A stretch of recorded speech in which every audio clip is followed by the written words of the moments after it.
Wattpad Wednesdays audio rough draft for an idea. I don't know where in the Zeppoverse book series it would fit, but there's this theme of Zeppo and the archetypes. So like Zeppo and the writer, etc. Um, just now I had a vision for Zeppo and the benevolent real estate mogul and the unexpected woes, trials, and tribulations. Oh, I put woes in the wrong place. The unexpected trials, tribulations, and political woes. That's the right phrasing. Of whatever the special project is. Project. Right now, I've got Project Monarch stuck in my head because of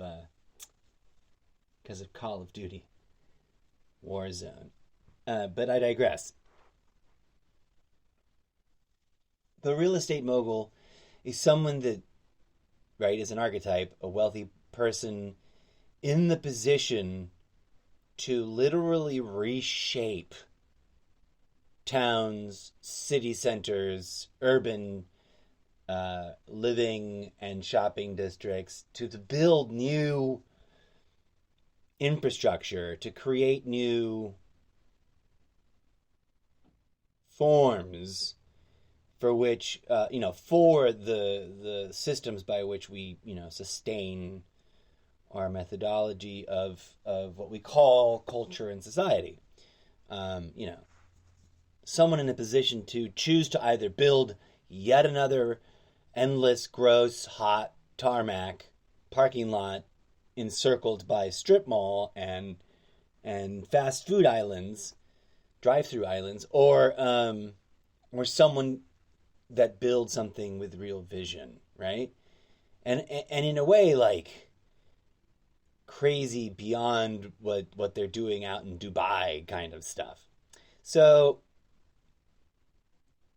in that, fantasy, wealth, playboy, millionaire, I'm not sure that we've ever identified a genre. I mean, in romance, there's clearly a I dated a billionaire kind of subgenre of whatever blistery, sweaty, hot romance subgenre it belongs to.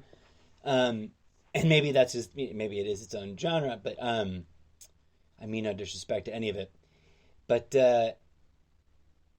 I've never come across an explicit naming of it, right? Like a label, at least not through movies or any of the books that I've read. But imagine, if you will, there's two sets of archetypes. There's like the improbable yet totally possible Bruce Wayne level, multi-billionaire, ingenue archetypes, young, up-and-coming pillars of society with some kind of familial baggage, drama, skeletons in the closet, trauma, to distinguish between drama, because they're, sometimes intertwined, but often very different things, etc., etc.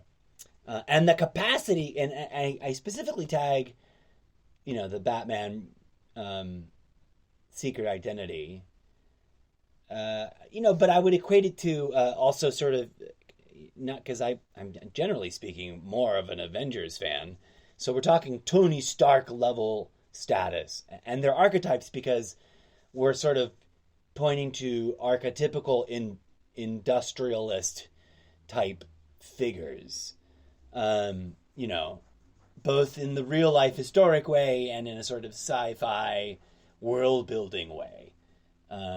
Inspired by real life ideas and examples thereof, and etc. But also taking it to my own Zeppo universe sort of place. And then there's the every person, the common folk sort of archetypes. The coming of age subset, of course, is usually there, because the real struggles are there. You're coming of age when you're born with 7 silver spoons in your mouth. and three of them, in other places, uh, is totally different. And I'm not interested in those, and I don't know about those really. It would be, it would be pure conjectural, probably hypocritical nonsense for me to try to write coming of age stories for someone of wealth. But straight up in hero land fantasy, sci-fi, slash a little everything's got an ingredient or aspect of being fan fictioning of some kind, um, inspired by the properties and the content for all these superhero archetypes that am inspired by.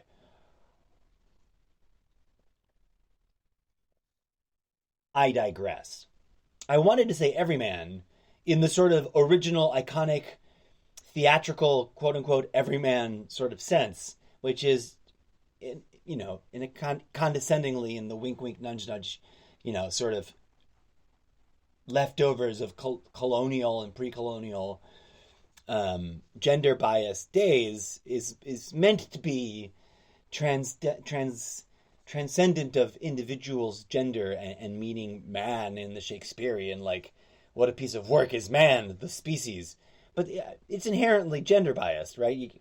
No matter how much you want to say otherwise, and that'll be something for some characters to debate in my books. But um, that's why I said every person. Uh, but I do want to hearken and connect to the the sort of meta typical point of in theater. There's the archetype of the everyman, generally speaking, and specifically in some specific works. I think there's even a play called The Everyman, but in German or something, I forget. But there's a cloud of things that I'm sort of dredging up from my ye olde ancient coming of age days of my own, life in academia as a young person, without having references anywhere near me. So forgive. But everyman in the, and it's not Freud, is it? Let's say in the faux Freudian sense, and the faux Freudian in as much as that it could be, it's not Freud, it's somebody theater. The way people say, "Oh, that's so Orwellian," or refer to something as being, in the Orwellian sense of things. I'm trying to reference a theater guy. Is it Brecht? I love me some Brechtian, but the thing I'm thinking of isn't Brecht. I do have a story of a funny Brecht joke that I once tried to put in a play that even the self-proclaimed theater snobs in my circle of circles like really didn't get, because no one had no one took a real hard look at the image in the actual theater history book that I was using to set up the thing, and no one had like an immediate lucid working instant full comprehension recall of not Freud, Brecht and his treatises and his whole like methodology of and ideology about what theater is and how it works psychologically speaking, and the objectives and some of the objectives he was trying to achieve. Thus, the joke was largely lost on people, even people who were really into theater. And I'm not saying that with disrespect. I just love that story. I want to find a place to fictionalize that joke, that situation, and put it in and echo it outside of the original play that I wrote it in to be really meta about it. But I digress. Let me put it this way. This is all informing me that because it's all intuitive work that I do, thus the new audio recording process that I'm experimenting with. It's telling me, I'm vibing it like if this were a tarot reading, like, ooh, this particular card tells me that your real estate mogul is really secretly into theater, and one of his private, like, closet guilty secret delights is that when he aspires to become one of the monoliths of renovation that goes through and gentrifies the world, but does it in a more green, sustainable, equitable, and equal, and what's the sort of justice-oriented, save the world kind of way. Like, it's amazing. Just like how, in comic book terms, there are X many handful of well-established billionaires out there, many of them deeply involved with engineering and technology and cutting edges of industry in various ways and forms. often connected to fabrication, manufacturing, and the production of stuff. And not one of them has stepped up to be Batman, Tony Stark, or any other, classic icon of, I'm just a wealthy everyman that must stand to defend the people with my billions of dollars as my superpower. Where is it at?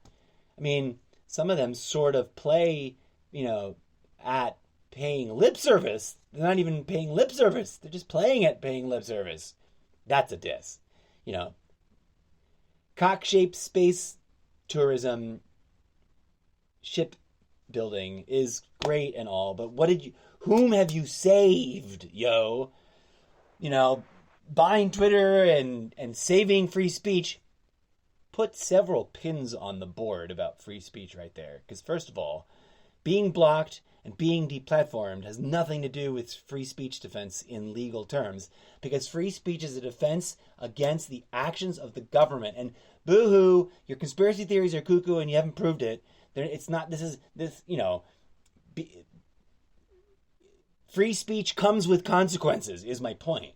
It isn't just, you can just say whatever the F you want anywhere on whatever platform and no consequences will come to you. It just means the government can't, harass you and jail you if you're intelligently and fact-basedly criticizing them.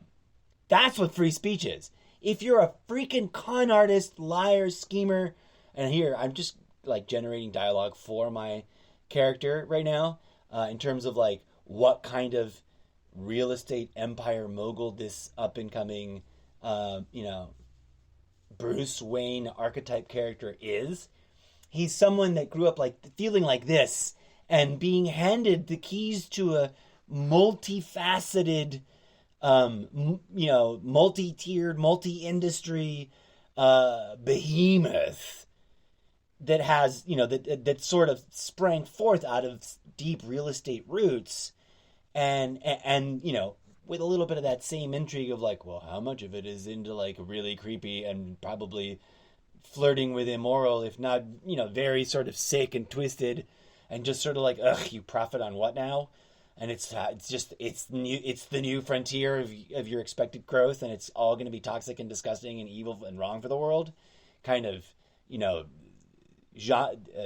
genre-based intrigue and mystery and investigation and self-discovery and self-questioning journey for him to go on.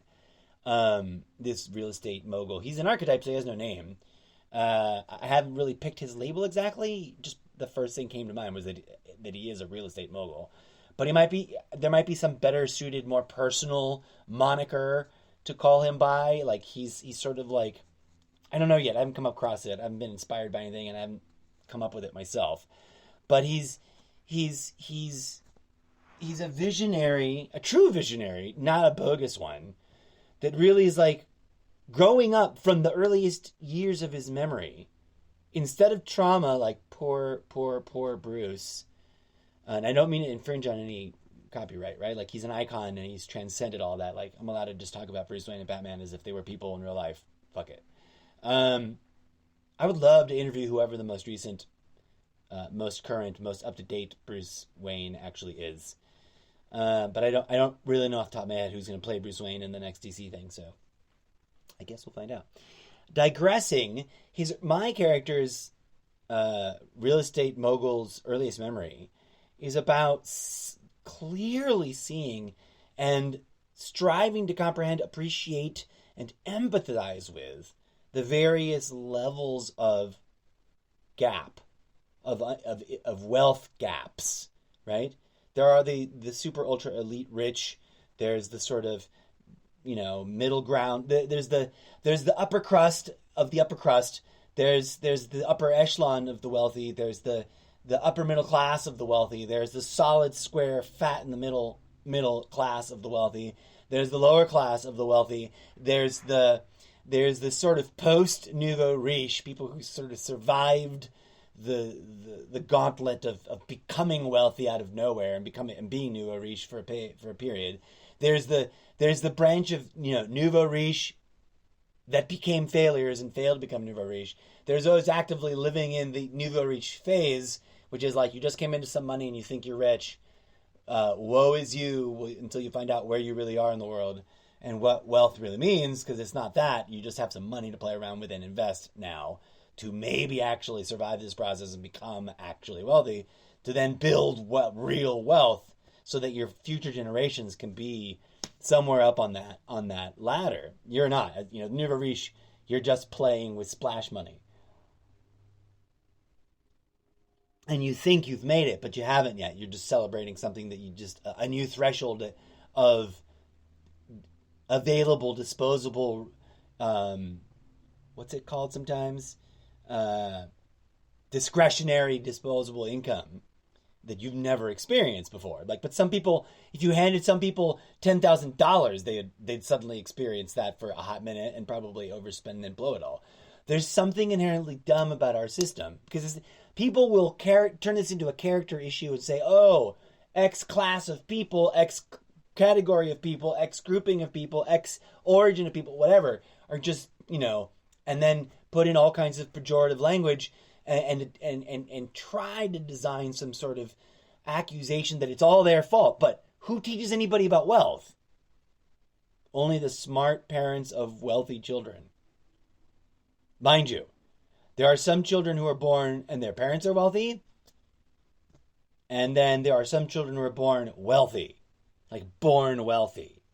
They already have shit tons of money it's their money already set aside from before their conception. You know what I mean? Never mind what they're about to inherit. Okay, so this mogul guy he's sort of in the upper middle class and functionally, but has an immediate, direct lineage, is it ancestor? Living ancestor, a predecessor, whatever you call it, when you become their heir. That he doesn't realize he's going to become their heir. So he's sort of a late bloomer to choosing to become a Tony Stark, to stop overusing Bruce Wayne. But what would you call that category of personae? And when I say that weirdly awkward pronounced, it sounds like it's a different word than persona. I mean the Greco-Roman theater style designation, but with a postmodern upgrade and influence, which I haven't fully architecturalized for myself yet. But, a personae, an architectural person, a person of archetypicalness. So there's that happens to him. He has his own coming of age after coming of age in standard sort of, I'm moderately wealthy, I'm considered upper class in American society, but amongst the wealthy, he's considered sort of just middle class, and the snide and snarky would call him lower middle class wealthy. And he had no interest or designs in climbing that wealth ladder, but rather just sort of figuring out where things are at. And he's sort of like an activist young soul that growing up as a young person, he saw the gaps, the injustices, and the pain, right? I want to attribute to this character Buddha-like experiences. And if you remember the core basic story of the Buddha, never mind arguing about, dates of origin and places of authenticity and whatever. Just look at the key structure of what happens. Someone born in the aristocracy of the time, into moderate to high wealth, and living in that bubble, never having to look outside of their own comfort and convenience-oriented world and way of living, who chooses to sort of detach themselves from all of that and go stare in the face of the eyes of the most abject poverty, the most abject suffering, the most abject raw deals in the world, right? To understand suffering and to conquer the fear of it and conquer the fear of death that's associated behind it in its roots and all of that. So I want to attribute that kind of journey to him as sort of his inverse opposite of a, something trauma story that leads him to become the sort of vigilante overcompensator that he is.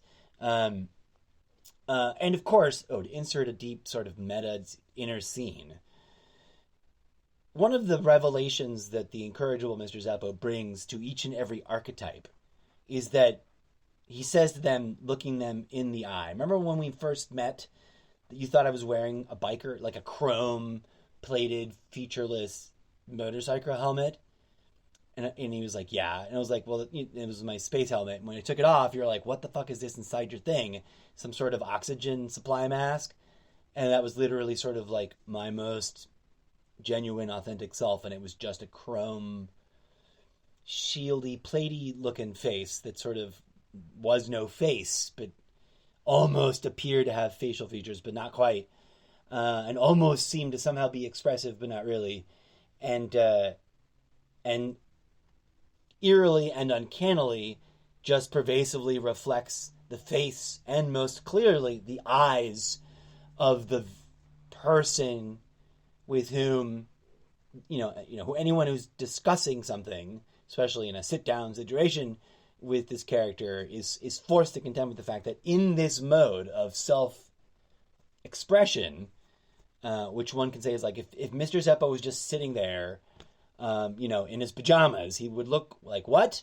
And it's like this person with this chrome dome face, not chrome skin. He's not like a chrome skin Silver Surfer guy. He just has this chrome dome face shield face. It's part of him, and that he's maybe like a protective layer that just, maybe it's like, imagine if it's like a built-in face shield / HUD / like safety protection of like bulletproof, and it's all part of the fact that Zeppo is sort of like a really advanced synthetic organosynthetic is probably the simplest way to hyphenate those two words.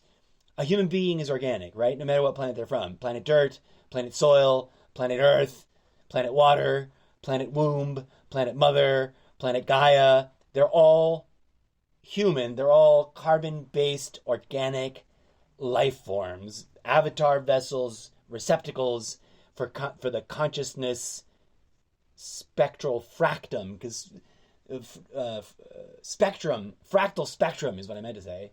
I spoonerized and diffunerized those two words. I swapped the words and then swapped the letters, the starting letters, I think, a little bit. At least it felt like that. When I listen to it again, I'll confirm whether or not I actually did that or I'm just feeling paranoid about having done that. I digress. I guess I have to explain all that now to you just because of the context. Briefly, not to be redundant for anyone who already knows, for anyone who doesn't, the incorrigible Mr. Zeppo comes from a place that's sort of like the root reality of a universe that understands itself as a multiplex, fractal, reality fabricating, living holographic universe machine. It's driven by raw, pure, unadulterated singularity consciousness. And that can be sort of unadulterated, or it can be the imprisoned, like it can contain its own highly advanced individuated soul. Both are valid. Like the one without an individuated soul is sort of like the beginning of the process.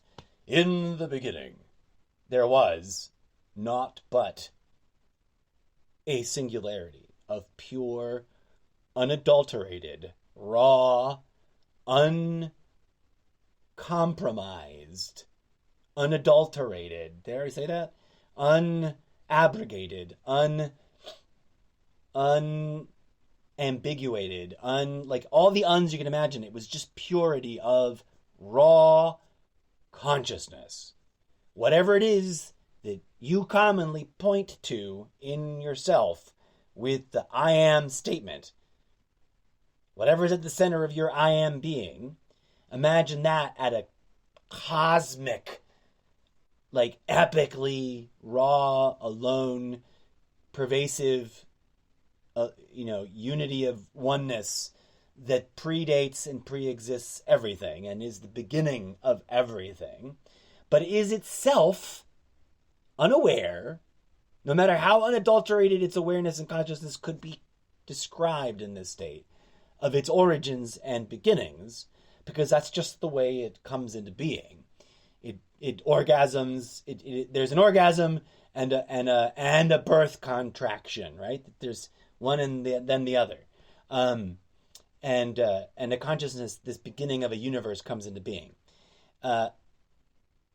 There is a dimension in this raw original place where, like, or rather, this phenomena is birthed in a containment field. And even though, that's a better way of starting with the next phrase of ideas. This baby I just described is given birth to by powers and beings and functions and structures and things that are unknowable to it. Because it is, in and of itself, an entire universe of universes, right? It is a multiverse. It is a multi-complex of multiverses. Whatever I said earlier was slightly better phrased. Plus, that it is confined in this sort of finite ovum, to not use the more obvious term, egg, containment field that is its periphery boundary, because all fractals, no matter what scale, state, ultimately, if it is a complete whole of a fractal and you're not looking at a highly magnified segment of the fractal pattern repeating itself, but you're looking at the whole equation, to put it one way, as it is functioning, not in its pre-functioning like theoretical state, but in its functioning, expressive, fluid dynamic. It's feeding on itself, because any fractal equation essentially must feed on itself and back into itself in a fractally recursive loop to generate the infinity of ever highly more complex layers of layers of layers and truncations of truncations of truncations and bifurcations of bifurcations of bifurcations and trees of trees of trees that spread out from many seeds that are buried in the trees of layers of whatever this thing is doing, whatever fractals do, depending on which kind of fractal you're talking about. We're talking about a cosmic ovum that creates an entire multiplex of infinity of universes to give birth to, because it's an ovum, right? It will eventually fulfill its completion, which is the full circle, what I was talking about earlier, this highly advanced, highly evolved, reintegrated unity of an individuated yet unindividuated soul.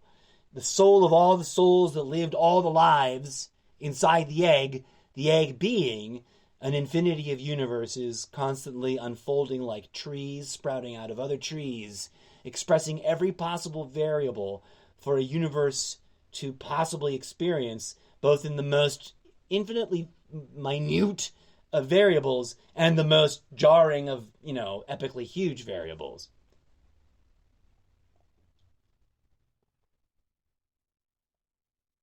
Outside of these ovums, there are a class of metacosmic beings that monitor, facilitate, attend to the maintenance of, and curate the proceduring of that whole thing I just described, the delivery of those ovums out of like a cosmic womb that has a fractal infinity of cosmic ovums, like some sort of monstrous baby making universal spiritual mystery being that kind of looks like a machine, because it's so complex you can't even conceive of what its natural organic body might look like, because it operates in orders of magnitude beyond your limitations as a humble, being in this level that are the curators. Zeppo is a former curator, which is something I think I've only addressed very rarely. And this particular dialogue is supposed to be all about this this real estate mogul. But so the curators understand the meaning of, if there can be said to be such a thing, but human minds, human language demand it. In their universe, they wouldn't say such a sentence. They communicate, but they don't speak the way we do. And there's like the analogy of how that's presented is something I'm still tinkering with in terms of like the experimental way I might present these stories, quote unquote, in print, as opposed to just talking about them. But in part, this is also sort of like my own oral unpacking and unburdening of my mind of all these things that are just crammed in there that I can't write out fast enough. And my mouth is the only thing that's like, well, like I can speak it in great detail almost fast enough. It's still, I would never finish talking. If someone were to pay me a sufficient, like, this is your living wage plus, you might become a celebrity and then you'll make more, to just sit and narrate these stories and never have to worry about typing them up ever or creating any more of the periphery content. Like I could just narrate and dictate and point and be the creative font of it.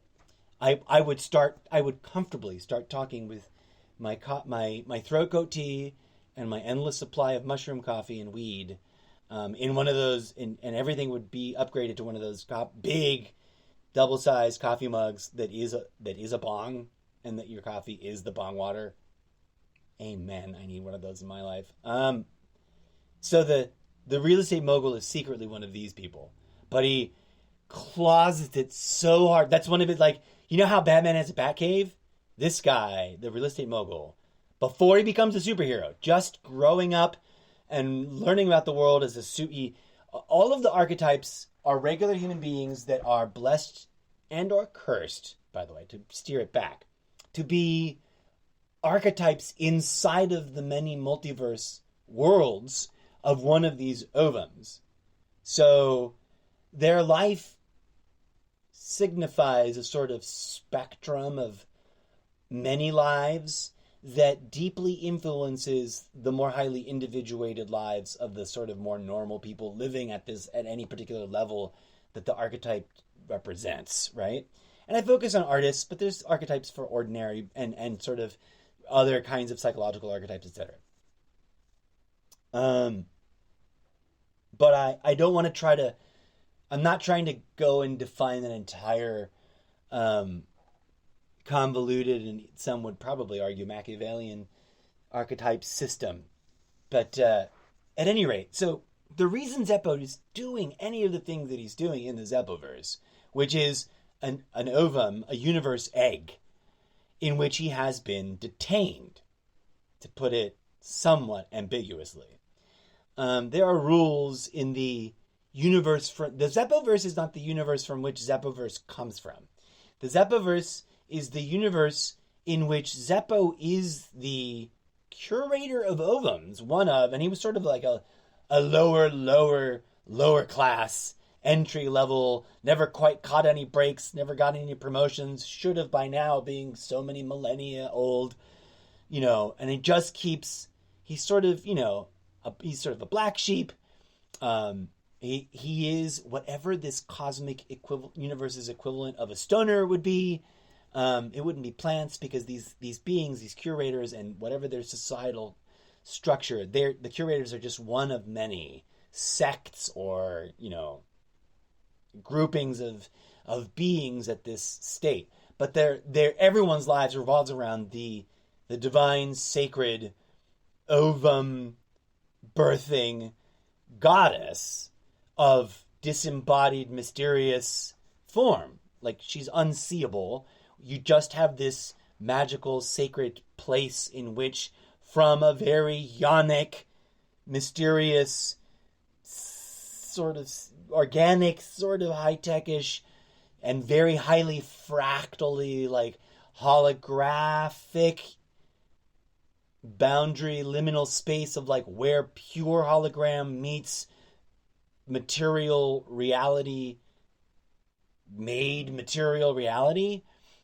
So this place where this sacred space is, that world, lives as a sort of boundary. They are the liminal boundary between the truly, completely non-material places, and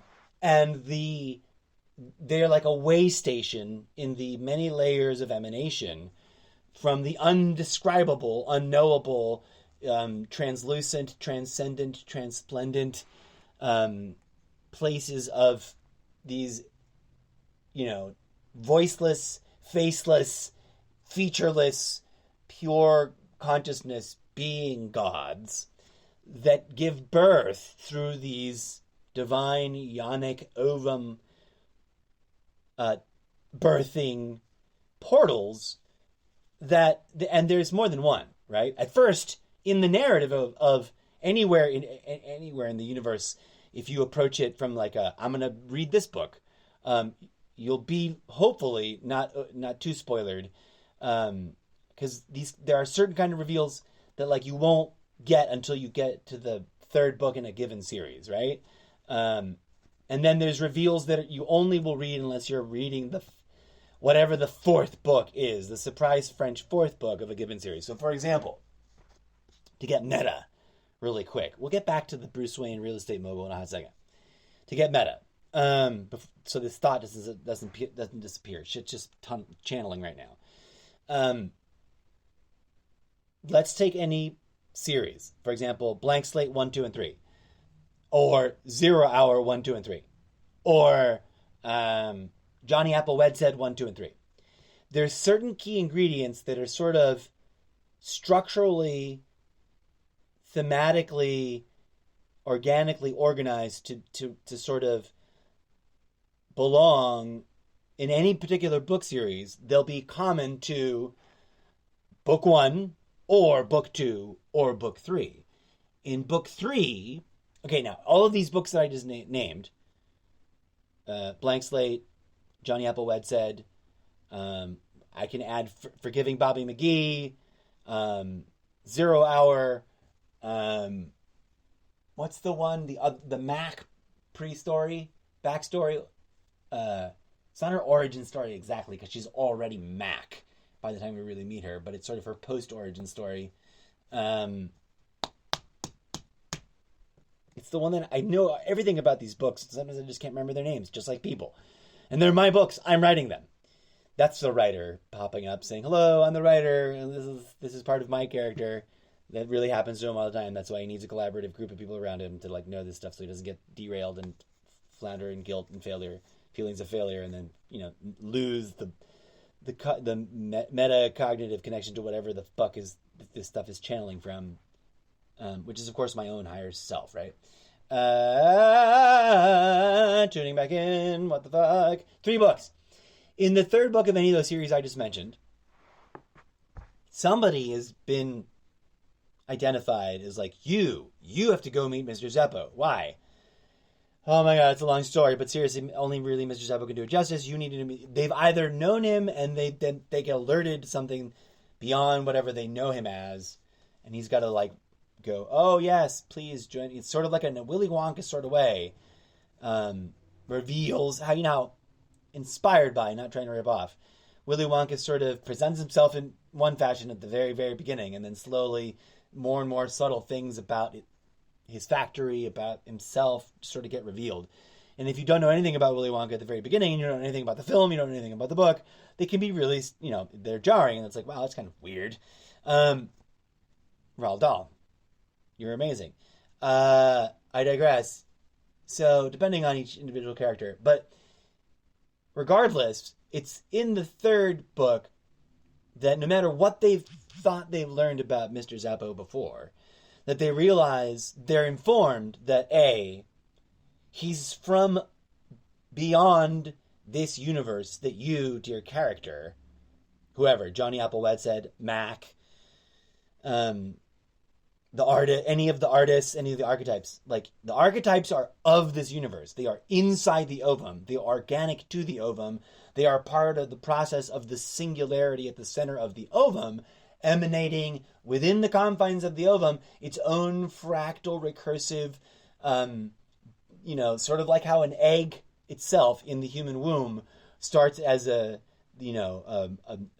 ovum. When I've been saying ovum before all this, I've been imagining like an externalized ovum in the shape of an actual bird egg, right? So like a cosmic, living, fractal, mechanical, meta-architectural, universe egg. So he reveals, it's only until the third book, and I'm telling you this now as part of the behind-the-scene development series, because many millions of people will not read this book until they're done and published, right? You lucky, crazy few souls are here for the journey and the ride along as it finally gets developed to that point from the burden of crazy scraps and notes and ideas and holographic hallucinations that live in my mind. That's also the writer bringing in a little bit of flavor of its character. So all of the archetypes can be called Christ-like beings. They're not the Jesus. Don't go to like, oh, these people that think they're Jesus. No, this isn't about Christianity. I'm using the most spiritually like extrapolated Christ consciousness version of the term. Some might prefer a demiurge. They're like demiurges embodied, right? Living gods on earth, but they don't know it because they're on earth in a level of the emanation process within the cosmic egg that is their reality. There's an infinite layers and layers, and there are also sort of navigational layers of hierarchy. There's a hierarchy there. So the archetypes live in a sort of avatar version of the world, which is heightened and cartoonish and melodramatic because of the stuff I was explaining in a previous episode. So look to that pin on the board. I've already explained it. I won't blow my own voice re-explaining it now.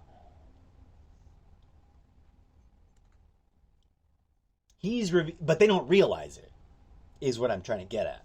And so their journey during their 3 books, whatever nature of their relationship, whether direct, indirect, antagonistic, or otherwise, is that by the 3rd book, any character that's been engaging with him, everybody, Mac, etc., has gone through their own personal, weird, different, various version of overcoming first impressions, learning, about themselves through this journey of being dragged along or pursuing or running away from all the variants that would fit here. This eerily mysterious, otherworldly person that claims to be a perfectly normal, everyday person in personhood, but will not answer the question of where they're from.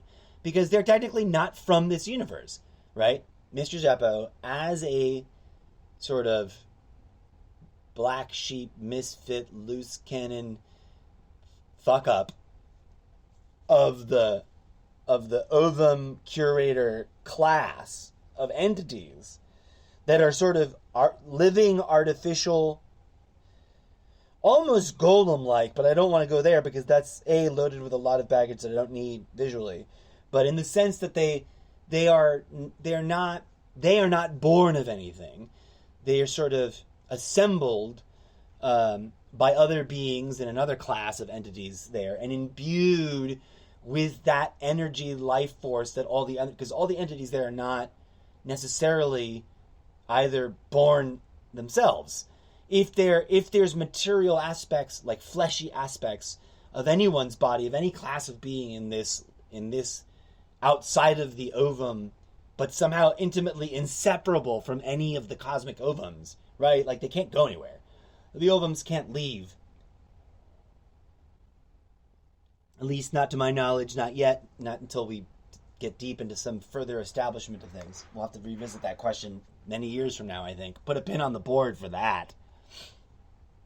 But these beings are like embodiable for example, a regular human being here on planet turning, what's a good one?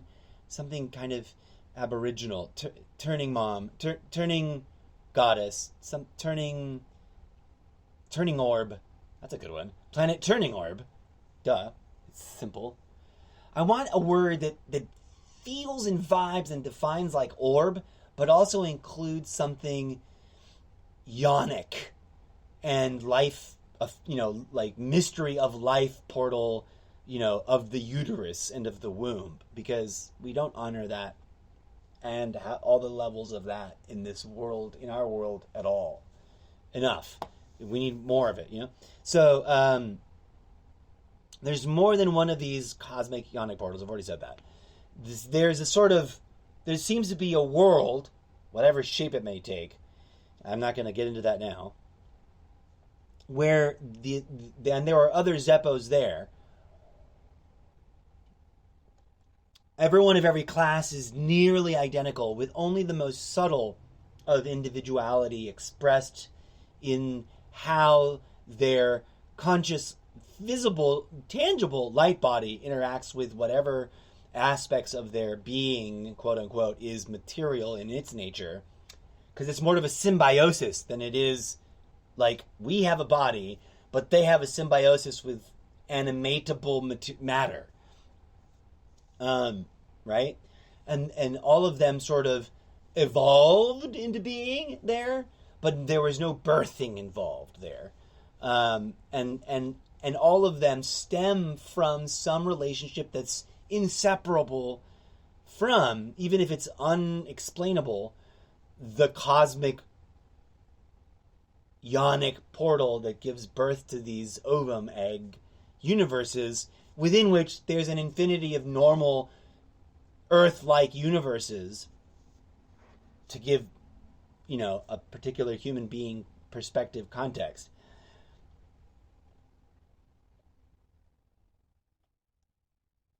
In the sort of surprise bonus kicker episode 4 of any book series is when Zeppo explains that he's trying to get out of the egg and he wants to take these people with him. So, whoever the individual is in the story.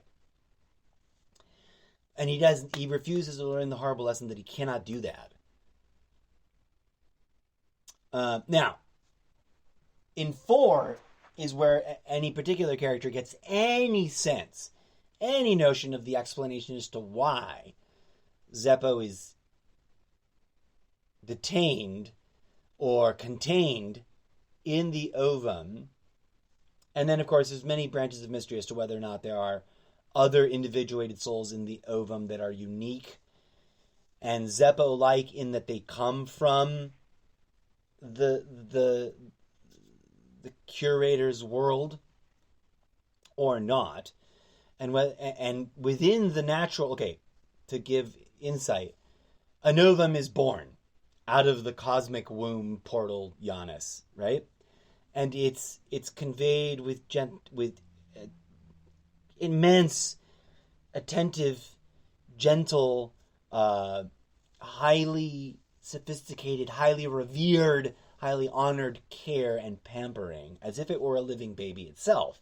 It is motionless, featureless, expressionless, but it is deeply alive because it is within itself gestating that singularity of consciousness, which will go through a life cycle of an infinity of bifurcating and emanating itself to reconnect to a sentence I started and left dangling, like a regular human egg impregnated by a sperm that becomes, and divides. It goes from, a singular thing, one cell, into a whole body avatar, somewhere along the line in which the portal or connection, the tangible process of channeling consciousness becomes available.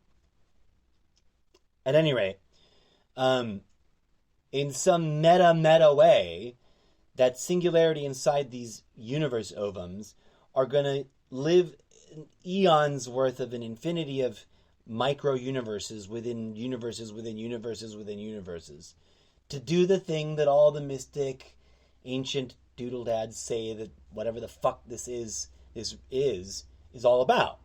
The universe living every possible, imaginable and unimaginable life experience to its fullest, to its maximum, until it reaches whatever it is that becomes its fullest maturity, and it evolves within itself to be a fully gestated and ready to be hatched / born out of this ovum thing being, which I just said that all the people like Zeppo and all the beings in that world that live there, they were not born.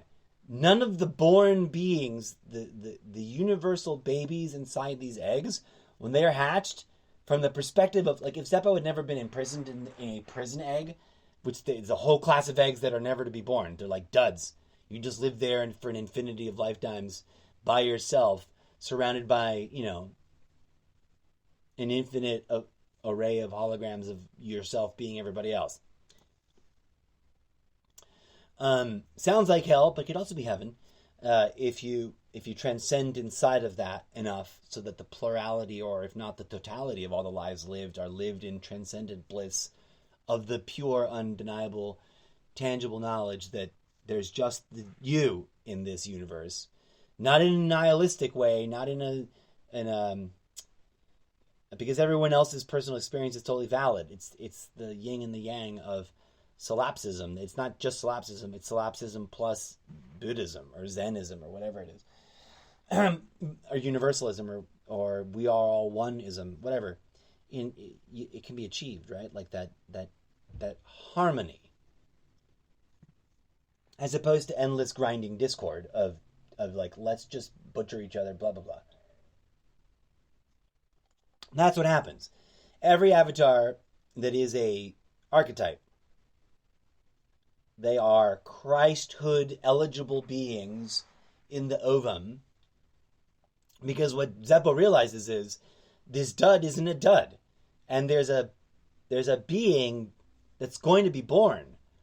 And either the dud status of the prison cells is a lie. That, Zeppo thinks there's a big problem in his world that he's been ejected from. Or something else is going on, and he's got to figure it out, etc. And either way, he figures the only thing that he can do is figure out a way to accelerate the process and and be born with this cosmic being already. Because he has, to some degree, sense or another, even though he's imprisoned in this egg, some tenuous, intuitive, vague AF, subtle, insider gut sense of the overall trend of the progress of time at that scale of his home world, and of things getting stupider and worse. It's like, imagine if that world had its own Trumptopia problem going on. Believe it or not, right? To finish the other thought, imagine if chickens laid eggs that when the eggs hatched, you never saw the chicks and you never saw the chicken. All you saw was the egg be hatched. And the egg be, what do they call it? I'm sure there's a technical term that's different than born or birthed that chicken ranchers and scientists use. But, we can all imagine at least the cartoon version of a chicken dutifully nestling into her chicken nest in the coop to and I hate to use the kiddie cartoon Saturday morning, to poop out an egg or three that then, get rolled away. So, imagine never being even able to, let alone see the egg, conceptualize, not the egg, sorry, I totally misspoke. Imagine this is what Zeppo's life and all of his cohorts there, regardless of class of being, because the curators are just one class, as I've said. But they can't see the chicken, they can only see the egg, and when the little chick emerges, they don't even see the egg cracking. It just goes from being a thing they must tenderly attend to, monitor, and try to to nurse, try to give health care to, and try to understand and learn about, and some people in positions of power in this world might act and or talk as if they were the fabricators, they were the creators of it. And of course, deep down, those who understand, those who are truly in their zen there, know that, sorry for that puppy dog just farted right at the mic. Like, come on, puppy dog, what are you doing?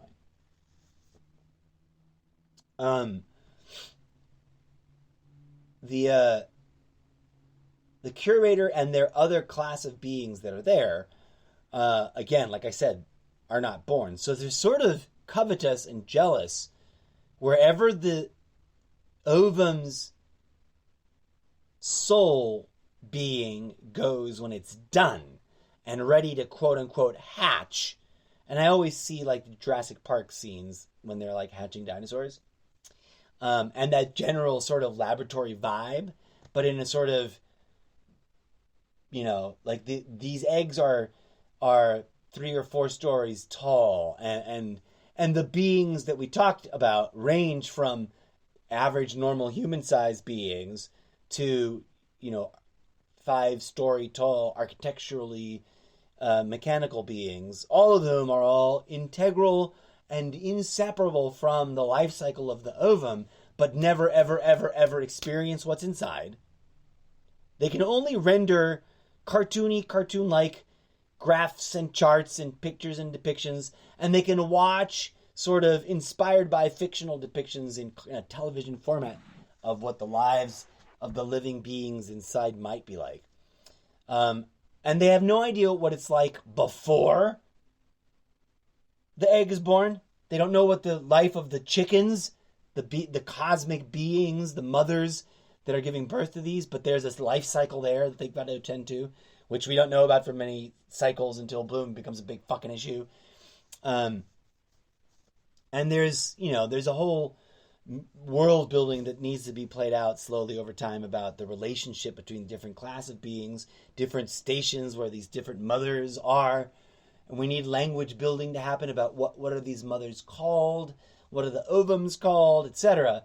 But they really covet these beings, what Zeppo's peers, regardless of class, type, scale, or size, or appearance, they all covet that these babies inside the ovums, whatever arduous pain in the ass, endless cycle of endless lives they go through there, are then born to somewhere that is inconceivable to them. And to the best of their understanding, societally normatively accepted, impossible to even go to, and impossible to describe, and even if it were theoretically possible to go to in their language, right? The way it is really, really hard to describe to a human being, to them, that they are just inside a giant egg, and that one day their true selves will be born to some higher place beyond the death of this particular life that they're living. And yes, the people of this world, the beings of this world from which Zeppo is ejected, and then, by the process of being uploaded into what is identified and used in their world as essentially a prison custody solo isolation chamber prison cell. And for many reasons, Mr. Zeppo feels very righteously justified in his crusade to leave. He doesn't call it escape because he doesn't deserve. He in his mind does not deserve to have been imprisoned. He was told that it would be temporary, and that if circumstances proved he was correct, because he's sort of like Kal-El. Zeppo in a weird, goofy, clownish way, because he sort of always fails to bring this up. He's sort of like Kal-El, Superman's dad, not to borrow too heavily from DC again, But what's the fundamental? Like Kal-El's like, guys, our planet's gonna get obliterated, and I've heard different versions because there's been reboots and whatnot, both in the movies and in the comic books. But um, in the old school Christopher Reeves version, um, I believe it was the one and only Marlon Brando that comes to the Council of Supermen and says, "My people of Krypton." No, he doesn't. There's no scene like that. But he he does warn the people of Krypton that, like, I think in that one it's the sun. Forgive me if I'm wrong. In another one, it's the core of the earth. In another one, it's something else very similar to. There's also some kind of war going on, and they're like gonna blow. Oh, something about over mining things, but I'm blurring together many sci-fi movies of epic status, and I mean no disrespect to any of them, but like that, Zeppo, this lowly black sheep, errant, motley fuck up of a, you know, sort of a people generally look at him and behind his back say, yeah, that one's kind of a rotten apple. He's not exactly bad, but something ain't right about him. He realizes that there's some eminent, like undeniable, hitherto difficult to identify and perceive, cataclysmic life, potentially like as existential, as in it might be like an evolutionary, like, terminus, the survival of everything that they know, which to them is unstoppable because it's all in service of this cosmic process. They live almost in willing servitude to the Janus, the ovum, and I haven't picked a name for the sort of whatever the portal, the process and like evacuation of the soul to the unknowable place beyond, that is its next determined, destination, and where it gets born into its quote unquote real and ultimate life. But like in their devotion to that, they've, over some eons, they've blinded themselves to certain problematic issues, and it isn't one simple issue, right? But there's corruption going on. There's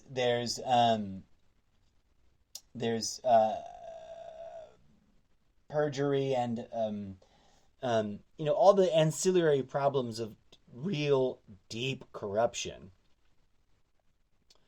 And however that translates into the behavior, choices, and activities of like meta archon like beings that have no money, have no need for creature comforts, have no need for shelter, have no need for, like, they live in a place that has no needs or commodities. They, all exist to attend to and facilitate the successful birthing, growth, evolution, maturation, cocoonification, and eventual evaporation, birth, rebirth, ascension. We could call it ascension there, and leave it at that. Of these ovum beings that they can't even directly interact with, right?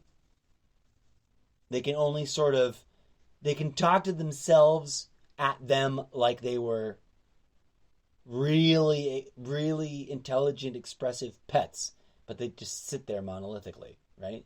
And there's some sort of data, some sort of unspoken inference of awareness between them, and which can be considered a form of communication. So Zeppo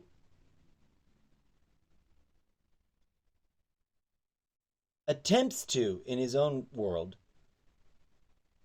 alert everyone, and to borrow instead of, I mean, in all the Superman variants, Kal-El gets rejected. Kal-El's warning is mocked, ridiculed, and rejected, and I like that progression. Kal-El's warning is mocked, ridiculed, and rejected.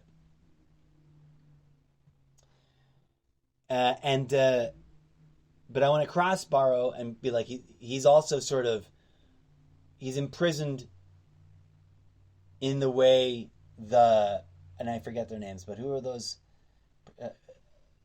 General Zod in history. And I'm thinking of the Christopher Reeves version, but I also appreciate the more recent version where they, re-explore and reboot General Zod.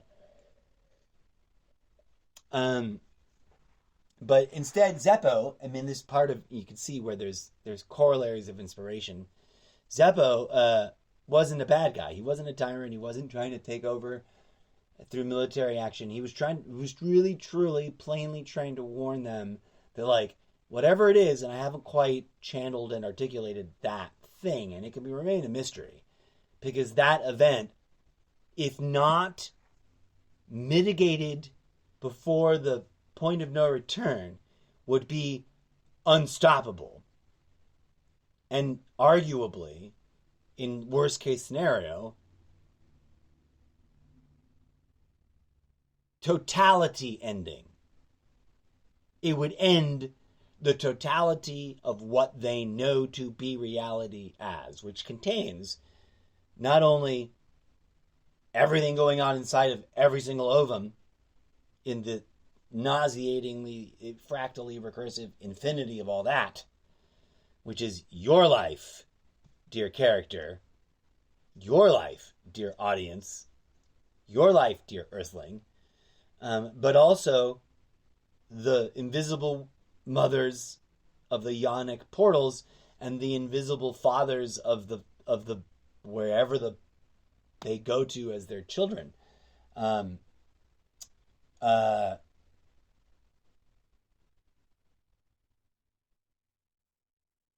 It would end totality.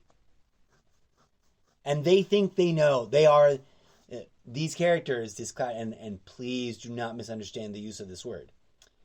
Because the decontextualizing could lead to all kinds of stupid and incorrect inferences and therefore accusations. But Zeppo lives in a world where his society is a totalitarian society. Not in the earthly sense, but in the sense that they are aware of the totality of everything to the best of their awareness, except these extreme places, right? But they know that those two extremes are unknowable for a reason and are implicitly a part of totality and are the only two unknowable zones, nodal points, regions, modalities of reality, of the totality of everything that is everything of everything.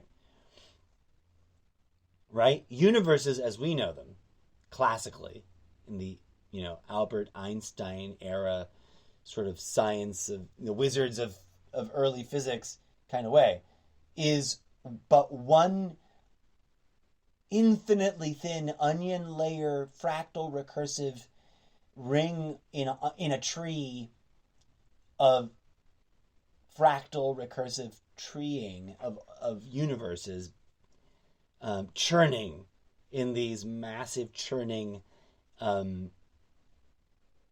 probably waveform function toroidal thunderstorms that are what's going on inside of the yolk of the egg.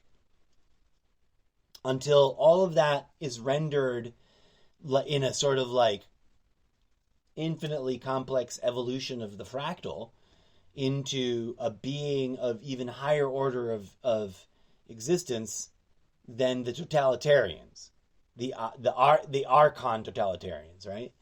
So Zeppo is like an archon totalitarian. They are the curators of the functioning of totality, and it is unknowable to know what consciousness is over there after it is done in the ovum or before over there, before it is born. in the ovum, or delivered out of the cosmic invisible Janus. This event, though, that would end totality is somehow like an amateur stargazer,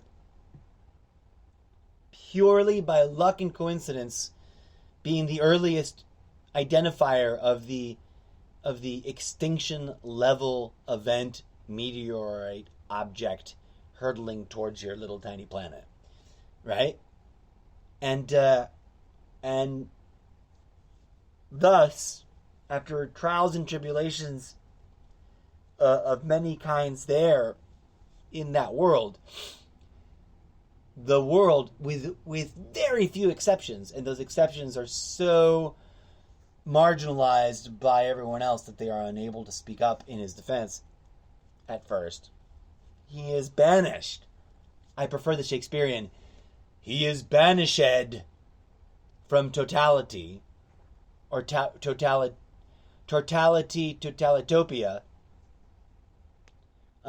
into a prison ovum, right? Which is arguably, supposedly, in theory, according to what everyone was taught in totality land, a dead end, dud egg. There is no living unity of consciousness, but there is room for the soul of a totalitarian meta being. And then they would be that unity of consciousness. They would be disambiguated and individuated without losing their individuality, to be born into the flesh in a million lifetimes. Now, what happens is Zeppo gets slapped into this ovum, and he doesn't get disambiguated, and he's left sort of free floating in the ovum, like an early level. And I haven't quite world built this for myself, the architecture of the inside of the ovum, but there's sort of like a place where there's a place in the ovum, a very early fractal onion level, where a holographic reality exists that is an echo, a mirror of the land of totalitopia, right? But inversed and sort of about the mysteries of the ovum, not inside the ovum, not the uterus that gave birth to it and the place that it goes to later on. The egg just disappears, by the way, at the end of it, if I wasn't clear enough earlier. At the end of its life cycle, after they've taken care of it, if Zeppo had not been jailed in one, he would never have known the things that happened to him and us. He would never have known us, right? So he would have just followed whatever ovum he was tasked with attending to until its end of its life cycle, and then it would just have gotten so big that it was like the final stage scale, which is like mind-bogglingly large, and then it just lights up, does a weird light show, and disappears. Something exotic, something mind-blowing, something supremely beautiful, but ultimately at the end there's just an empty space where they leave for the next one to take, be gently conveyed into, to reach its maximum size and go through the same process. And so they have no knowledge of not in an intimate, personal, directly identifiable way, of our lives, quote unquote, I say in a royally inclusive we, here inside the flesh place, or of whatever the fuck is going on, right? Thus his weirdness, his wackiness, his like alienness, his roboticness, but also his charming. He loves the ovums, and he knows one of the reasons that he realizes, one of the things that he learns along the way, let's put it more accurately, to realizing that there's an existential problem that's like a ticking time bomb, right? And that ticking time bomb is infinitely, like, mind-bogglingly forever from now. See any resemblances to an analogous situation in your own life, in your own world? But he's like, the calculations are debunkable. They've been verified but everyone's like, that cannot be true. That must be an errant calculation that must be outlawed. They psychologically tack around his evidence once he fully delivers it. And thus we get to this whole totality. Anyways, that was a big zoom out. I felt like I just hadn't expressed that in a really long time, I suppose. But zoom back in. The Bruce Wayne of real estate mogulism is a Christ-like being, or I guess I could choose to make it a her, make it a Mary or a Magdalene-like being. That's in a Bruce Wayne-like position, right, to change the world, and that is teetering on the edge of deciding to say fuck it all and just live some boring, humdrum, maybe even debaucherous and whatever sort of middling, mundanely sort of not good, corrupt life, like most rich people. But they can't, because they're archetypes, right? They're archetypes in this world, and they literally live the karma of both paths, because they contain within them the fractal recursive being of everybody else that lives those in our mundane level. Those kinds of things, even if only in an analogous way. I sat down to record the vision of what they want to do, because this I was envisioning a book, the trials, tribulations, and political woes of this real estate mogul who wants to disrupt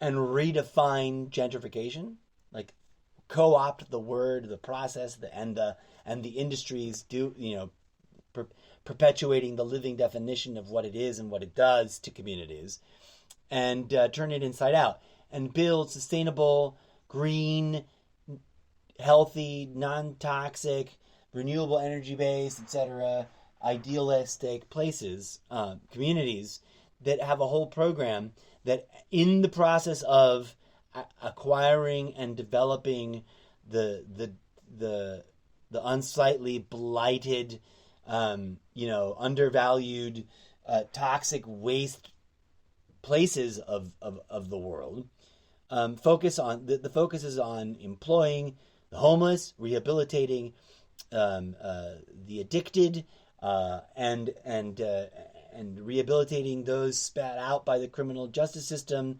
disadvantaged in all ways, and employing the abject poor, and providing universal basic life income to anybody in all levels of society, as not as a final result of building, in the process of building it, right? Of deploying it, becoming the transformation in the process of transforming it. And I just got caught up in I was visualizing a lot of the interesting details of what it would be like to try to go from I'm just the heir, an unrealized heir apparent, like living the silver spoon, like I never worked, I've always lived a retirement lifestyle, I don't know what my purpose is, I don't know what to do. But I don't manage any of the businesses that my family empire is, I just manage my own income of my own wealth and the tools and the things I've acquired with it that I was born to, right? Like I said, this person in their world was born already like just handed mountains of wealth, and